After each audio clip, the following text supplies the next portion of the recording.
서연아, 서연아. 깊은 밤, 늙은 남자의 울부짖음이 저택을 가득 채웠어요. 75살의 강민준 회장은 매일 밤 같은 이름을 부르며 악몽에 시달렸죠. 대한민국 최고의 기업을 이끌었던 그는 이제 치매에 걸려 모든 것을 잃어가고 있었습니다. 아들과 딸들은 아버지를 버렸어요. 돈으로 고용된 간병인들도 하나둘 떠났죠. 그의 난폭함을 견딜 수 없었으니까요. 하지만 한 가지만은 절대 잊지 않았습니다. 서연이라는 이름을요. 그리고 어느 날 새로운 요양보호사가 왔어요. 28살의 한수아였죠. 이상한 일이 벌어졌습니다. 수아가 부르는 자장가를 듣자 회장님은 갑자기 눈물을 흘리며 그 이름을 다시 불렀어요. 서연아, 미안해. 내가 너무 늦었어. 더 놀라운 건 수아가 오르골 속에서 발견한 낡은 사진이었어요. 젊은 시절의 회장님과 함께 웃고 있는 여자. 그것은 바로 수아의 할머니였습니다. 40년 전 크리스마스 이브, 한 커피숍에서 일어난 의문의 화재. 사라진 연인, 거짓으로 덮인 진실, 그리고 재벌가가 숨긴 잔인한 비밀. 할머니의 일기장 한 줄이 모든 걸 바꿨어요. 민준 씨의 아버지가 사람을 시켜서 하지만 난 민준 씨를 원망하지 않는다. 대체 40년 전 두 사람 사이에 무슨 일이 있었던 걸까요? 왜 할머니는 평생 이 비밀을 숨기고 살았을까요? 그리고 수아가 지금 이 시점에 회장님을 만나게 된 것은 정말 우연일까요? 치매에 걸린 노인과 요양보호사. 하지만 그들은 단순한 고용관계가 아니었습니다. 40년의 시간을 뛰어넘은 운명적 만남. 잃어버린 사랑을 되찾는 마지막 기회. 그리고 용서를 통한 구원의 이야기. 이것은 기억을 잃어가는 한 남자가 평생 잊지 못한 단 하나의 이름을 통해 진실을 마주하는 이야기입니다. 할머니, 제가 찾았어요. 할머니가 그토록 사랑했던 분을요. 서울 한강이 내려다 보이는 언덕 위 거대한 저택이 우뚝 서 있었어요. 한때는 손님들로 북적였을 이곳이지만 지금은 무거운 침묵만이 감돌고 있었죠. 창가에 앉아 있는 노인의 뒷모습이 보였습니다. 한때 대한민국 최고의 기업을 이끌던 강민준 회장이었어요. 그러나 지금의 그는 예전의 모습을 찾아볼 수 없을 정도로 초라했죠. 민준의 눈은 텅 비어 있었어요. 창밖을 바라보고 있었지만 정작 아무것도 보지 못하는 것 같았습니다. 가끔씩 입술이 움직였지만 아무도 알아들을 수 없는 중얼거림만 흘러나왔죠. 또 간병인이 그만뒀대요. 복도에서 들리는 목소리였어요. 민준의 큰아들이었죠. 이번이 벌써 몇 번째야? 6번째? 7번째? 8번째예요, 형님. 작은아들의 한숨 섞인 대답이 이어졌습니다. 돈도 충분히 주는데 왜 다들 못 버티는 거야?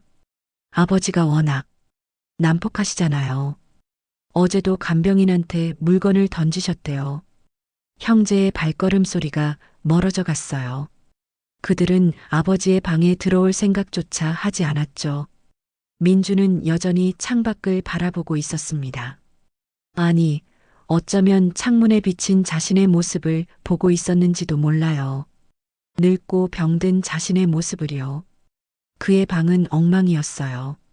옷가지들이 여기저기 흩어져 있었고 찢어진 서류들이 바닥에 나뒹굴고 있었죠. 벽에는 던진 음식 자국이 그대로 남아 있었습니다. 책상 위에는 낡은 오르골이 하나 놓여 있었어요. 먼지가 잔뜩 쌓여 있었지만 민주는 그것만큼은 누구도 건드리지 못하게 했죠. 왜인지는 그 자신도 기억하지 못했지만요. 문이 열리는 소리가 들렸습니다. 안녕하세요. 오늘부터 일하게 된 한수아입니다. 젊은 여자의 목소리였어요. 민주는 고개조차 돌리지 않았죠. 수아는 조용히 방으로 들어왔습니다. 28살의 그녀는 다른 간병인들과는 달리 침착해 보였어요. 긴 머리를 단정하게 묶고 깨끗한 하얀 유니폼을 입고 있었죠. 회장님, 점심 드실 시간이에요. 수아의 목소리는 부드러웠지만 단호했습니다. 그녀는 쟁반을 들고 민준에게 다가갔어요. 싫어. 가. 민준이 갑자기 소리를 질렀어요. 그의 팔이 거칠게 휘둘러졌고 쟁반이 바닥에 떨어졌습니다. 음식이 사방으로 튀었죠. 하지만 수아는 놀라지 않았어요. 마치 예상했다는 듯이 조용히 무릎을 꿇고 흩어진 음식을 치우기 시작했습니다. 괜찮아요, 회장님. 천천히 드셔도 돼요. 민주는 수아를 노려보았어요. 이상했죠. 다른 간병인들은 모두 화를 내거나 무서워했는데 이 여자는 달랐습니다. 넌 뭐야? 민준의 목소리가 떨렸어요. 분노인지 혼란인지 알 수 없는 감정이었죠. 저는 수아예요. 회장님을 도와드리러 왔어요. 수아는 미소를 지으며 일어났습니다. 그녀의 눈에는 연민이 담겨 있었어요. 하지만 동정은 아니었죠. 그것은 이해하려는 눈빛이었습니다. 민주는 다시 창밖으로 고개를 돌렸어요. 그런데 이상하게도 가슴 한구석이 따뜻해지는 것 같았죠. 오래전에 잊어버린 무언가가 스치고 지나간 것 같았습니다. 수아는 조용히 청소를 계속했어요. 그러다가 책상 위의 오르골이 눈에 들어왔죠. 먼지를 털어내려고 손을 뻗었습니다. 만지지 마. 민준이 벌떡 일어났어요. 그의 눈에는 공포가 가득했죠. 떨리는 손으로 오르골을 움켜쥐었습니다. 이건 내 거야. 아무도 못 만져. 그는 오르골을 가슴에 꼭 안았어요. 마치 세상에서 가장 소중한 보물을 지키듯이요. 수아는 한 발 물러났습니다. 그녀는 민준의 눈에서 무언가를 보았어요. 그것은 단순한 집착이 아니었죠. 깊은 슬픔과 그리움이 섞여 있었습니다. 알겠어요, 회장님. 오르골은 건드리지 않을게요. 민주는 수아를 의심스럽게 바라보았어요. 하지만 그녀의 진심 어린 눈빛에 조금씩 긴장을 풀었죠. 근데 넌 왜 안 가? 다들 가잖아. 다들 날 버리고 가. 민준의 목소리가 작아졌어요. 어린아이처럼 서러워 보였죠. 수아는 조용히 민준 옆에 앉았습니다. 저는 안 갈 거예요. 약속할게요. 거짓말. 다 거짓말이야. 민준은 고개를 저었어요. 하지만 그의 목소리에는 간절함이 묻어났죠. 누군가 곁에 있어 주기를 바라는 마음이었습니다. 수아는 가방에서 작은 수첩을 꺼냈어요. 그것은 그녀의 할머니가 남긴 일기장이었죠. 표지에는 희미하게 서연이라는 이름이 적혀 있었습니다. 회장님, 혹시 음악 좋아하세요? 수아가 물었어요. 민주는 대답하지 않았지만 오르골을 더 꽉 쥐었죠. 저희 할머니가 늘 자장가를 불러주셨어요. 아주 오래된 노래죠. 수아는 나지막이 흥얼거리기 시작했어요. 부드러운 멜로디가 방 안에 퍼졌습니다. 그 순간 민준의 몸이 굳어졌어요.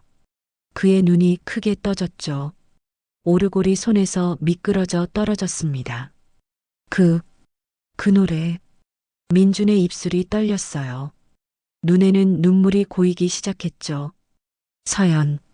서연이. 그는 허공을 향해 손을 뻗었어요.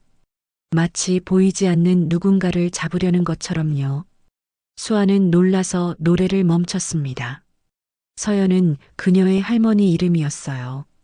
왜 회장님이 그 이름을 아는 걸까요? 민주는 갑자기 울기 시작했어요. 어린아이처럼 서럽게 울었죠. 미안해. 내가 지켜주지 못해서. 서연아. 수아는 당황했지만 본능적으로 민준의 등을 토닥였어요. 괜찮아요, 회장님. 괜찮아요. 밖에서는 아들들의 목소리가 또 들렸습니다. 새 간병인도 오래 못 갈 거야. 그러게. 아버지 저 꼴을 누가 견디겠어? 하지만 수아는 달랐어요. 그녀는 민준의 눈물 속에서 무언가를 느꼈죠. 이 노인에게는 잊어버린 이야기가 있었습니다. 그리고 그 이야기는 어쩌면 자신과 연결되어 있을지도 몰랐어요. 수아는 바닥에 떨어진 오르골을 조심스럽게 주었습니다. 오르골의 뚜껑을 열자 낡은 사진 한 장이 들어 있었어요. 젊은 남자와 여자가 웃고 있는 사진이었죠. 남자는 젊은 시절의 민준이었어요. 그리고 여자는 수아의 숨이 멎었습니다.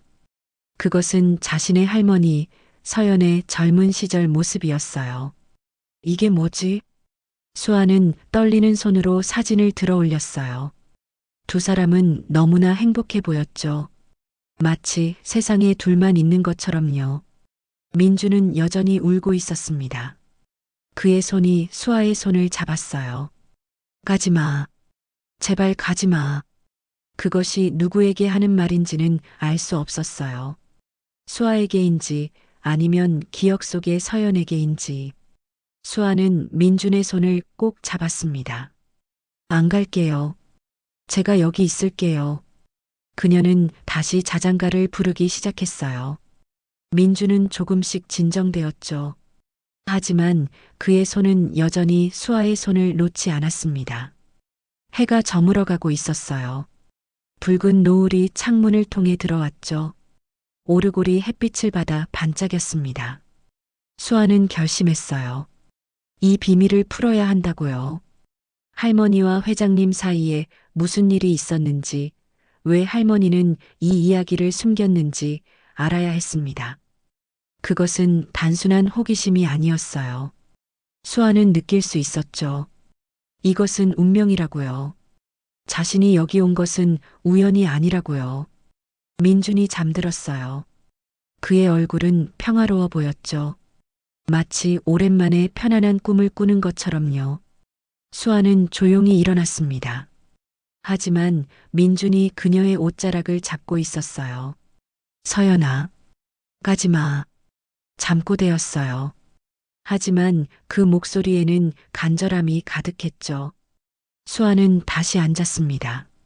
그리고 민준의 곁을 지켰어요. 밤새도록요. 한 달이 지났어요. 수아는 여전히 민준의 곁을 지키고 있었죠. 다른 간병인들과 달리 그녀는 떠나지 않았습니다. 민준은 조금씩 변하고 있었어요.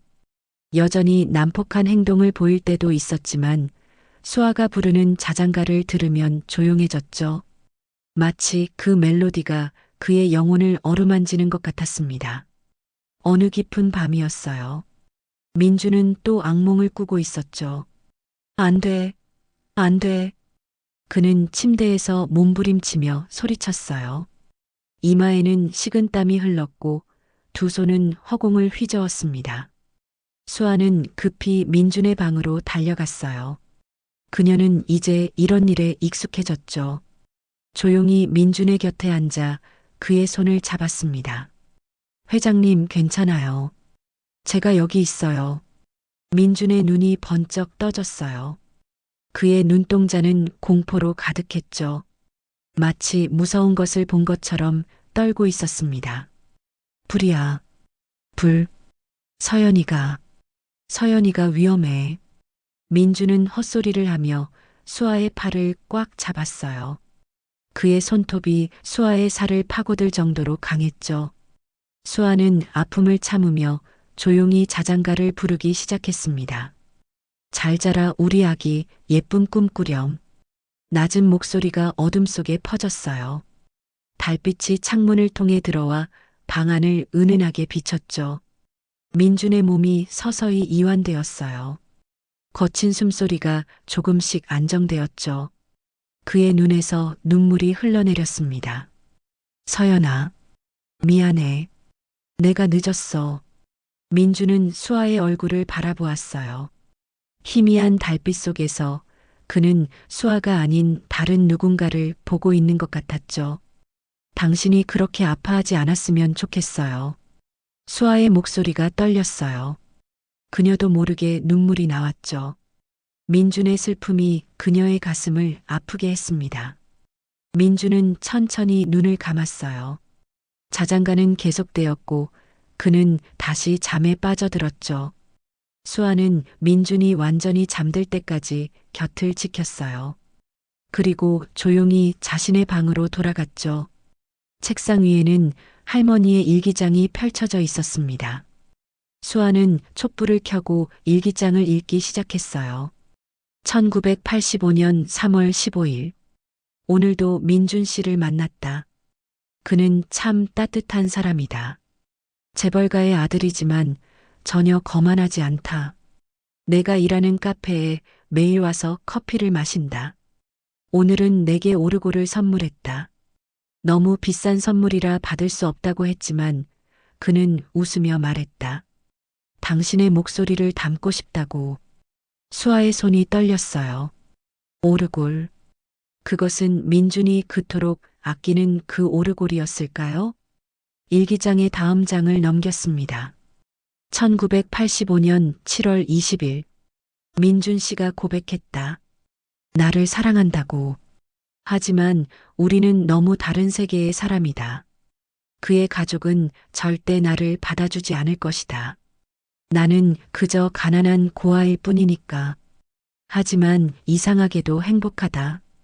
누군가에게 이렇게 사랑받는다는 것이. 수아는 계속 읽어내려갔어요. 할머니와 민준의 사랑은 뜨거웠지만 비극적이었죠. 1985년 11월 3일. 민준 씨의 아버지가 날 찾아왔다. 돈 봉투를 내밀며 말했다. 내 아들에게서 떨어지라고. 나는 거절했다. 그러자 그분은 차갑게 웃으며 말했다. 후회하게 될 거라고. 수아는 숨을 멈췄어요. 가슴이 두근거렸죠. 무슨 일이 일어난 걸까요? 1985년 12월 24일. 이것이 마지막 일기가 될 것 같다. 누군가 나를 따라다닌다. 무서워서 민준 씨에게 말하고 싶지만 그를 걱정시키고 싶지 않다. 오늘 밤 민준 씨를 만나기로 했다. 크리스마스 이브니까. 하지만 왜 이렇게 불안한 걸까? 마치 무언가 끔찍한 일이 일어날 것만 같다. 일기는 거기서 끝이었어요. 수아는 책을 덮고 창밖을 바라보았죠. 할머니에게 무슨 일이 일어난 걸까요? 왜 할머니는 이 모든 것을 숨기고 살았을까요? 다음 날 아침이었어요. 수아는 민준에게 아침을 가져다 주었죠. 민준은 창가에 앉아 오르골을 만지작거리고 있었습니다. 회장님, 아침 드세요. 민준은 고개를 돌렸어요. 그의 눈이 잠시 맑아 보였죠. 당신, 목소리가 참 닮았어. 서연이랑. 수아의 가슴이 뛰었어요. 그녀는 조심스럽게 물었죠. 서연이. 누구예요? 민준의 표정이 어두워졌어요. 그는 오르골을 가슴에 꼭 안았죠. 내가 지키지 못한 사람. 내가 사랑했던 사람. 그의 목소리는 부서질 것 같았어요. 깊은 후회와 슬픔이 묻어났죠. 수아는 용기를 내어 다시 물었습니다. 무슨 일이 있었어요? 민주는 먼 곳을 바라보았어요. 기억의 조각들이 흩어졌다가 다시 모이는 것 같았죠. 불이 났어. 크리스마스 이브에. 서연이가 일하던 카페에. 민준의 눈에서 눈물이 흘렀어요. 내가 늦었어. 단 5분만 일찍 갔어도.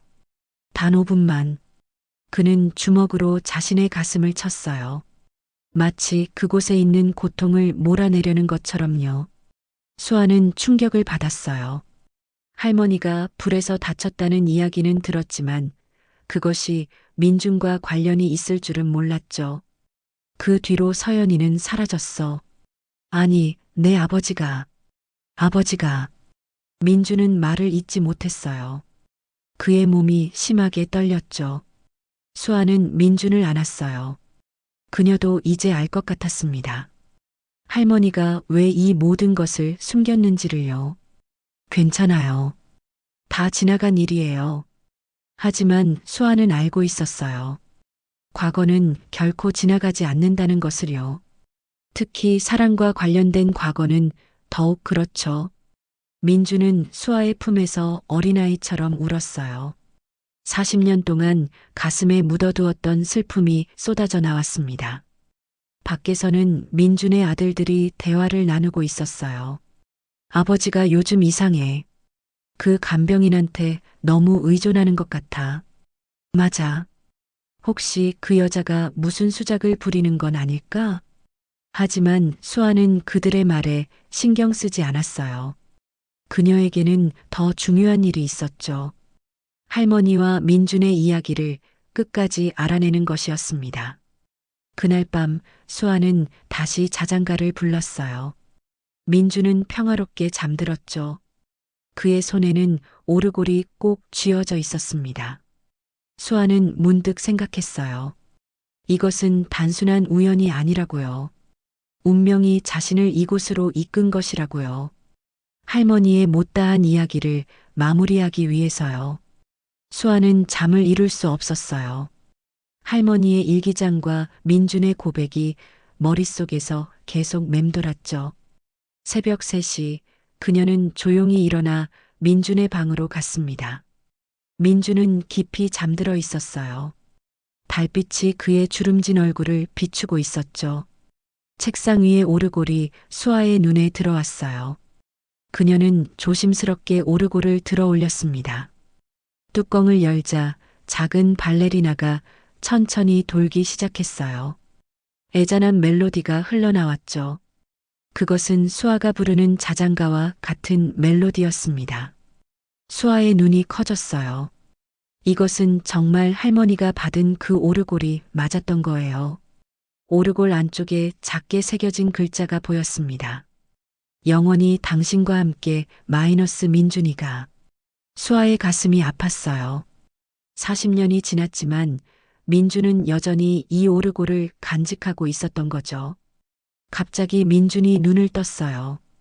그는 수아가 오르골을 들고 있는 것을 보았지만 화를 내지 않았습니다.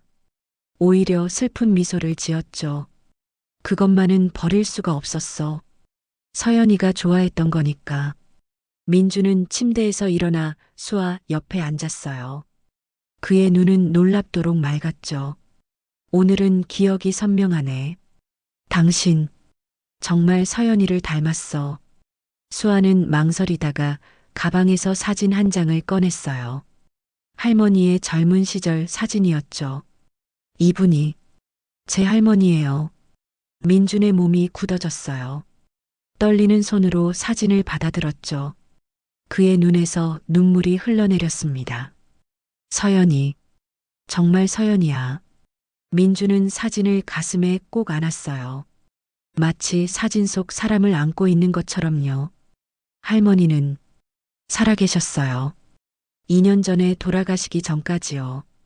수아의 목소리가 떨렸어요. 민준은 놀라서 수아를 바라보았습니다. 그의 눈에는 믿을 수 없다는 표정이 가득했죠. 살아있었다고? 서연이가 살아있었다고? 네. 시골에서 조용히 사셨어요. 저를 키워주시면서요. 민주는 무너져 내렸어요. 무릎을 꿇고 통곡했죠. 내가 찾았어야 했는데, 포기하지 말았어야 했는데. 수아는 민준의 어깨를 잡았어요. 할머니는 회장님을 원망하지 않으셨어요. 일기장에 그렇게 써 있었어요. 수아는 할머니의 일기장을 꺼내 마지막 부분을 펼쳤습니다. 그것은 훨씬 나중에 쓰인 것이었어요. 1995년 12월 24일. 10년이 지났다. 민준 씨가 나를 찾고 있다는 소식을 들었다. 하지만 나는 이미 다른 사람이 되어버렸다. 화재로 인한 상처로 얼굴이 많이 변했고 기억도 일부 잃었다가 겨우 되찾았다. 그에게 이런 모습을 보여주고 싶지 않다. 그가 기억하는 서연으로 남고 싶다. 그리고 무엇보다 그의 아버지가 또다시 해를 끼칠까봐 무섭다. 민주는 일기를 읽으며 몸을 떨었어요. 아버지가 그랬어. 서연이를. 그는 주먹을 쥐었어요. 분노와 슬픔이 뒤섞인 표정이었죠. 수아는 계속 읽었습니다. 2000년 5월 15일. 손녀가 태어났다. 이름은 수아. 이상하게도 이 아이를 보니 민준 씨가 생각난다. 만약 우리가 함께했다면 우리 아이도 이랬을까? 수아야, 언젠가 내가 이 일기를 읽는다면 할머니는 정말 사랑했단다. 한 사람을 평생 사랑했단다. 수아의 목소리가 막혔어요. 눈물이 뺨을 타고 흘러내렸죠. 민주는 수아를 바라보았습니다. 그의 눈에는 놀라움과 그리움이 가득했어요. 당신이 서연이의 손녀. 그는 떨리는 손을 뻗어 수아의 얼굴을 어루만졌어요. 그래서 그렇게 닮았구나. 목소리도 눈빛도. 수아는 민준의 손을 잡았어요. 할머니는 회장님을 용서하셨어요. 그리고 끝까지 사랑하셨어요. 민준은 고개를 저었어요. 용서받을 자격이 없어. 내가 지켜주지 못했는데. 회장님 잘못이 아니에요. 수아는 단호하게 말했어요. 할머니의 일기를 보니 회장님, 아버지가 계획한 일이었어요. 그 화재도. 민준의 얼굴이 창백해졌어요. 그는 알고 있었던 것 같았죠. 하지만 인정하고 싶지 않았던 진실을요. 바로 그때 문이 거칠게 열렸어요. 민준의 큰아들이 들어왔죠. 아버지, 무슨 일이? 그는 수아가 민준의 손을 잡고 있는 것을 보고 얼굴이 굳어졌어요. 당신 대체 아버지한테 무슨 짓을 하는 거야? 수아는 침착하게 일어섰어요. 회장님이 기억을 되찾고 계세요. 기억? 무슨 헛소리야. 아버지는 치매야. 큰아들은 화를 내며 수아에게 다가왔어요. 하지만 민준이 그를 막았죠. 그만해. 민준의 목소리는 낮았지만 단호했어요. 그것은 오랜만에 듣는 회장님의 목소리였죠. 아버지? 큰아들은 놀라서 민준을 바라보았어요. 이분은 소중한 사람이야. 내가 평생 찾던 사람의 손녀야. 민준은 수아를 보호하듯 그녀 앞에 섰어요. 큰아들은 의심스러운 눈빛으로 두 사람을 번갈아 보았습니다. 무슨 소리를 하시는 거예요? 정신이 오락가락 하시는 거 아니에요? 아니야. 오늘만큼은 정신이 또렷해. 민주는 오르골을 들어 올렸어요. 이거 기억하니? 내가 어렸을 때 늘 보던 거야. 큰아들의 표정이 변했어요. 그는 그 오르골을 기억하고 있었죠. 그건 아버지가 항상 아끼시던, 이건 내가 사랑했던 사람에게 준 선물이었어. 하지만 되찾았지. 그 사람과 함께. 민준의 목소리가 떨렸어요. 그리고 이제 그 사람의 손녀가 내 곁에 와 있어. 큰아들은 믿을 수 없다는 표정으로 고개를 저었어요. 말도 안 돼. 이건 다 우연이야. 아니면 이 여자가 꾸민 일이거나. 수아는 조용히 할머니의 일기장을 내밀었어요. 읽어보세요. 모든 게 써 있어요. 큰아들은 망설이다가 일기장을 받았어요. 하지만 읽지는 않고 수아를 노려보았죠. 이런 걸로 아버지를 속일 수 있다고 생각해? 민준이 아들의 어깨를 잡았어요. 그만해. 이것은 운명이야. 40년이 지나서야 찾은 운명이야. 민준의 눈에는 확신이 가득했어요. 그것은 치매 환자의 눈이 아니었죠. 모든 것을 기억하고 모든 것을 이해한 사람의 눈이었습니다. 수아는 민준의 곁에 섰어요. 그녀도 이제 알았죠. 이것은 우연이 아니라 운명이었다는 것을요. 며칠이 지났어요. 민준의 상태는 놀랍게 호전되고 있었죠. 수아가 할머니의 일기장을 읽어줄 때마다 그의 기억은 조금씩 선명해졌습니다. 오늘도 수아는 민준의 곁에 앉아 일기장을 펼쳤어요. 햇살이 창문을 통해 들어와 두 사람을 따뜻하게 감쌌죠. 1985년 8월 15일. 오늘 민준 씨와 한강에 갔다. 불꽃놀이가 정말 아름다웠다. 그가 내 손을 잡고 말했다. 매년 이날이 되면 함께 불꽃놀이를 보자고. 영원히. 수아의 목소리가 잠시 멈췄어요. 민주는 눈을 감고 그날을 떠올리고 있었죠. 기억나요. 그날 서연이가 정말 예뻤어요. 민준의 입가에 희미한 미소가 떠올랐어요. 하지만 곧 그의 표정이 어두워졌죠. 그런데 그게 마지막이었어요. 그의 겨울, 모든 게 끝났으니까. 수아는 민준의 손을 잡았어요. 그의 손은 차갑고 떨리고 있었죠. 회장님, 과거는 바꿀 수 없어요. 하지만 용서는 할 수 있겠죠. 민준이 수아를 바라보았어요. 그의 눈에는 결의가 담겨 있었습니다. 내 아버지가 한 일, 그리고 내가 하지 못한 일, 모든 걸 바로잡고 싶어요. 바로 그때 방문이 열렸어요. 민준의 두 아들과 딸이 들어왔죠. 그들의 표정은 심각했습니다. 아버지, 우리 얘기 좀 해요. 큰아들이 먼저 말했어요. 그는 수아를 째려보며 계속했죠. 이 여자 조사해 봤어요. 정말 그 서연이라는 사람의 손녀가 맞더군요. 수아는 놀라지 않았어요. 그들이 자신을 조사할 거라고 예상했으니까요. 그래서요? 수아가 침착하게 물었어요. 그래서 더 의심스러워요. 왜 하필 지금 나타난 거죠? 아버지가 치매에 걸린 지금? 딸이 날카롭게 말했어요. 그녀의 목소리에는 적대감이 가득했죠. 민준이 자리에서 일어났어요. 그의 움직임은 느렸지만 위험이 있었습니다. 충분해. 수아는 아무것도 노리고 온 게 아니야. 아버지, 정신 차리세요. 이 여자한테 속고 계신 거예요. 작은 아들이 소리쳤어요. 민주는 서랍에서 낡은 서류철을 꺼냈습니다. 그것은 40년 전의 서류들이었어요. 이걸 봐라. 내가 서연이를 찾기 위해 했던 모든 기록이야. 서류철에는 수많은 병원 기록과 사설탐정 보고서가 들어 있었어요. 민준이 얼마나 간절하게 서연을 찾았는지 보여주는 증거들이었죠. 40년이야. 40년 동안 난 서연이를 찾았어. 민준의 목소리가 떨렸어요. 그런데 아버지가, 너희 할아버지가 모든 걸 막았어. 서연이가 죽었다고 거짓말했어. 아이들은 충격을 받은 표정이었어요. 그들은 할아버지가 그런 일을 했다는 걸 믿을 수 없었죠. 그럴 리 없어요.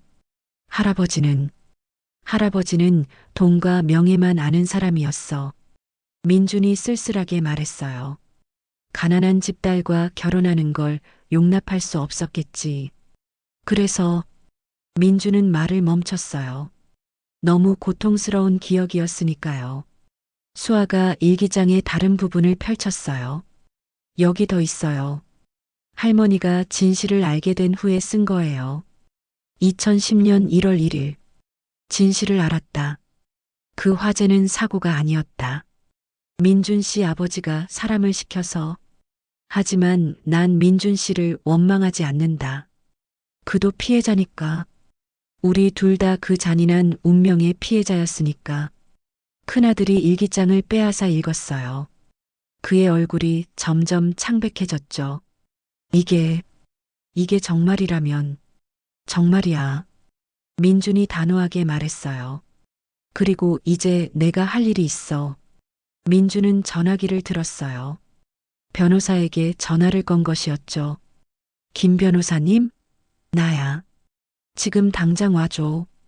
유언장을 수정하고 싶어. 아이들의 얼굴이 하얗게 변했어요. 아버지, 무슨 짓을 하시는 거예요? 정당한 일을 하는 거야. 민주는 수아를 바라보았어요. 서연이한테 못해준 것을 그녀의 손녀한테라도 해주고 싶어. 아버지, 제발. 딸이 울먹이며 말했어요. 우린 아버지 자식이에요. 그 여자는 남이잖아요. 민주는 슬픈 눈으로 자식들을 바라보았어요. 너희는 이미 충분히 가졌어. 하지만 서연이와 수아는 내 때문에, 우리 집안 때문에 모든 걸 잃었어. 수아가 나섰어요. 회장님, 전 아무것도 원하지 않아요. 민주는 수아의 손을 잡았어요. 알아. 하지만 이건 내가 해야 할 일이야. 아니, 했어야 할 일이야.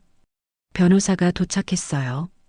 민주는 또렷한 목소리로 지시했습니다. 재산의 절반을 한수아 씨에게 상속한다고 써줘. 아버지. 아이들이 동시에 소리쳤어요. 민주는 그들을 무시하고 계속했어요. 그리고 한 가지 더. 40년 전 화재 사건을 재조사해줘. 진실을 밝히고 싶어. 변호사는 고개를 끄덕였어요. 민준의 의식이 또렷하다는 걸 확인했으니까요. 수아는 눈물을 흘리고 있었어요. 그녀가 원한 건 돈이 아니었죠. 단지 할머니의 한을 풀어주고 싶었을 뿐이에요. 회장님, 정말 감사해요. 할머니도 하늘에서 기뻐하실 거예요. 민주는 오르골을 들어 태엽을 감았어요. 익숙한 멜로디가 흘러나왔죠. 이제야 서연이한테 할 말이 생긴 것 같아요. 미안하다고, 그리고 사랑한다고. 그는 수아를 바라보며 미소 지었어요. 당신이 와줘서 고마워요. 덕분에 내 잃어버린 시간의 조각들을 되찾았어요. 밖에서는 아이들이 여전히 항의하고 있었어요. 하지만 민주는 개의치 않았죠. 그에게는 이제 더 중요한 일이 있었으니까요. 40년간의 죄책감에서 벗어나는 일이었습니다. 석 달이 지났어요. 민준의 저택은 이제 예전과 달라졌죠. 창문으로 들어오는 햇살이 더 따뜻하게 느껴졌고 복도에는 웃음소리가 울려 퍼졌습니다. 민주는 정원에 앉아 있었어요. 수아가 그의 옆에서 차를 따르고 있었죠. 두 사람 사이에는 편안한 침묵이 흘렀습니다. 수아야. 민준이 조용히 불렀어요. 그의 목소리는 이제 안정되어 있었죠. 네, 회장님. 이제 그만 회장님이라고 부르지 않아도 돼. 할아버지라고 불러줘. 수아의 눈가가 촉촉해졌어요. 그녀는 미소를 지으며 고개를 끄덕였죠. 네, 할아버지. 민준의 얼굴에 따뜻한 미소가 번졌어요. 40년 만에 되찾은 가족이었으니까요. 변호사가 찾아왔어요. 그는 두툼한 서류철을 들고 있었죠. 회장님, 조사 결과가 나왔습니다. 민주는 깊게 숨을 들이쉬었어요. 이 순간을 기다려왔으니까요. 40년 전 화재는 방화였습니다. 그리고 변호사가 잠시 말을 멈췄어요. 선대 회장님이 지시한 것이 맞았습니다. 민주는 눈을 감았어요. 알고 있었지만 확인하니 가슴이 아팠죠. 수아가 민준의 손을 잡았어요. 괜찮아요. 이제 진실이 밝혀졌으니까요. 그때 민준의 자녀들이 정원으로 들어왔어요. 석 달 전과는 달리 그들의 표정은 부드러워져 있었죠. 큰아들이 먼저 입을 열었어요. 아버지, 그동안 우리가 잘못 생각했어요. 그는 수아를 바라보며 계속했죠. 수아 씨, 아니, 이제는 뭐라고 불러야 할까요? 수아는 미소를 지었어요. 그냥 수아라고 불러주세요. 딸이 앞으로 나왔어요. 그녀의 손에는 낡은 앨범이 들려 있었죠. 이걸 다락방에서 찾았어요. 할아버지가 숨겨둔 것 같아요. 앨범을 펼치자 젊은 시절의 민준과 서연의 사진들이 가득했어요. 두 사람은 정말 행복해 보였죠. 민준의 눈에서 눈물이 흘렀어요. 이런 게 있었다니. 작은 아들이 조심스럽게 말했어요. 아버지, 우리가 할머니. 아니, 서연 할머니 묘소를 찾았어요. 수아가 놀라서 일어났어요. 정말이에요? 네. 시골 공동묘지에 계셨어요. 이름도 바뀌어 있어서 찾기 힘들었지만 민준이 벌떡 일어났어요. 지금 당장 가자. 서연이를 만나러 가자. 1시간 후 그들은 작은 시골 공동묘지에 도착했어요. 서연의 묘소는 외진 곳에 조용히 자리 잡고 있었죠. 민주는 무릎을 꿇고 묘비를 어루만졌어요. 서연아, 너무 늦게 왔어. 미안해. 그의 어깨가 떨렸어요. 40년간 참아왔던 슬픔이 터져나왔죠. 수아도 무릎을 꿇고 할머니의 묘소 앞에 앉았어요. 할머니, 제가 찾았어요. 할머니가 그토록 사랑했던 분을요. 바람이 불었어요. 마치 서연이 대답하는 것처럼 부드러운 바람이었죠. 민준이 오르골을 꺼냈어요. 태엽을 감자 익숙한 멜로디가 흘러나왔습니다. 이 노래 기억하지? 당신이 좋아했던 노래야. 오르골 소리가 조용한 묘지에 울려 퍼졌어요. 민준의 자녀들도 고개를 숙였죠. 큰아들이 말했어요. 아버지, 서연 할머니를 우리 가족 묘지로 모시는 게 어떨까요? 민준이 아들을 바라보았어요. 그의 눈에는 감사가 가득했죠. 정말 그래도 되겠니? 당연하죠. 할머니는 우리 가족이니까요. 딸이 수아의 어깨를 감쌌어요. 수아도 이제 우리 가족이에요. 수아는 눈물을 흘렸어요. 할머니가 평생 숨기고 살았던 사랑이 이제야 인정받는 순간이었으니까요. 며칠 후 서연의 유해는 강씨 가족 묘지로 이장되었어요. 성대한 장례식이 치러졌죠. 40년 전에는 할 수 없었던 결혼식 대신 이제라도 두 사람을 함께 모신 것이었습니다. 민주는 매일 서연의 묘소를 찾았어요. 수아와 함께였죠. 할머니, 오늘은 할아버지가 좋아하시는 국을 끓였어요. 수아가 도시락을 펼치며 말했어요. 민주는 서연의 묘비에 기대어 앉았어요. 서연아, 우리 손녀가 요리를 참 잘해. 꼭 당신을 닮았어. 두 사람은 묘소 앞에서 도시락을 먹었어요. 마치 서연도 함께 있는 것처럼 대화를 나누었죠. 시간이 흘렀어요. 민준의 기억은 다시 흐릿해지기 시작했지만 한 가지만은 절대 잊지 않았습니다. 서연을 사랑한다는 것과 수아가 그의 손녀라는 것이었죠. 어느 봄날 아침이었어요. 민주는 평화롭게 눈을 감았습니다. 그의 손에는 오르골이 쥐어져 있었고 얼굴에는 미소가 떠올라 있었어요. 수아는 민준의 손을 잡고 조용히 말했어요. 할아버지, 이제 할머니 곁으로 가세요. 두 분이 그곳에서는 영원히 함께 하실 수 있을 거예요. 장례식장에는 많은 사람들이 모였어요. 민준의 자녀들은 수아를 진정한 가족으로 받아들였죠. 아버지는 마지막 순간에 진정한 사랑을 되찾으셨어요. 큰아들이 조사를 읽었어요. 그리고 우리에게 용서의 의미를 가르쳐 주셨죠. 민주는 서연의 옆에 묻혔어요. 두 사람의 묘비는 나란히 서 있었죠. 묘비에는 이렇게 쓰여 있었습니다. 40년을 기다린 사랑, 이제야 함께 영면하다. 수아는 매주 두 분의 묘소를 찾았어요. 오르골을 틀고 자장가를 불러드렸죠. 할머니, 할아버지, 이제 두 분은 영원히 함께해요. 바람이 불 때마다 수아는 두 분이 대답하는 것 같았어요. 사랑은 시간을 초월한다고, 용서는 모든 상처를 치유한다고. 그렇게 40년의 이별은 끝이 났고 새로운 시작이 열렸습니다. 수아는 이제 혼자가 아니었어요. 그녀에겐 가족이 있었고 무엇보다 할머니와 할아버지의 영원한 사랑 이야기가 있었으니까요.